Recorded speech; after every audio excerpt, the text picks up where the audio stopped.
Hi guys, nandito pa rin kami ngayon sa Manila, bumabiyahe papuntang Marikina. Napansin ko lang dito guys sa Manila, pag naka-stop ka dun sa may stoplight, merong bigla-biglang susulpot sa gilid na nagpupunas ng windshield.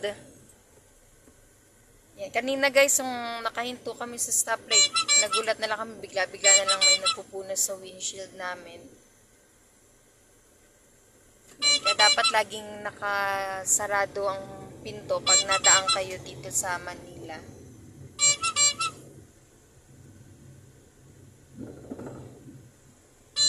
Medyo malayo-layo pa kami sa Marikina guys, mga 1 oras pa siguro yung biyabiyahihin namin bago kami makarating doon. Depende pa yon sa traffic kasi malapit na rin mag-rush hour ngayon. Uso rin dito sa Manila guys yung mga tricycle na ganyan na dumadaan sa mga main road at highway. Hindi ko alam, meron namang mga enforcer pero hindi na nila sinisita yung mga ganyan. Kasi napakadelikado guys na sumabay ka sa mga sasakyan na ganyan, yung mga tricycle, e-bike.